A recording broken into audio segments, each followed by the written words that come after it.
The coronavirus isn't just hijacking your cells, it's mugging them for salt. This is a structural biology paper, using atomic imaging and quantum simulation to find what the spike protein is secretly doing. You already know the spike is the grappling hook that latches onto your cells.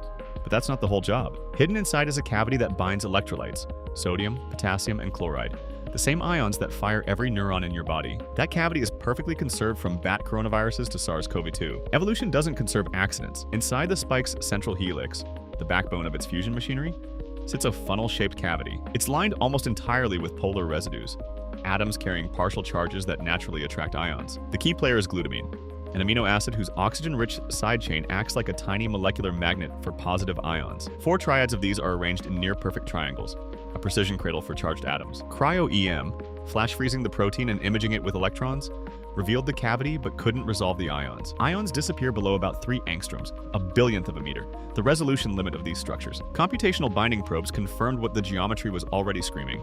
This is a purpose-built ion trap. To measure the binding strength, they use DFT, density functional theory, a quantum simulation for how electrons arrange around atoms. Sodium wins, about 92 kilocalories per mole, strong enough to rival some covalent bonds, the kind that hold molecules together. Potassium comes in at 83, chloride at 78. All 3 bind favorably. This site doesn't discriminate. It grabs any electrolyte it can reach. Then they added 1 water molecule to the sodium complex. Binding energy jumped from 92 to 111 kilocalories, a 19-unit gain from a single water molecule bridging the glutamine oxygens. The virus has pre-optimized this cavity to exploit the water chemistry already present in your cells. Here's what should actually worry you. The central helix sequence is 45 amino acids long. It is 100% identical across SARS-CoV-1, SARS-CoV-2, and 3 bat coronaviruses. Not similar, identical. Before the spike fuses with your cell, the cavity is configured to bind sodium and potassium, ions concentrated outside cells. After fusion, it shifts and grabs chloride, concentrated inside cells. The virus exploits your cell's ion gradients in both directions. Sodium and potassium on the way in, chloride once inside. That's not a side effect. That's an evolved, conserved, 2-stage electrolyte strategy. Honest caveat, these calculations were done in the gas phase.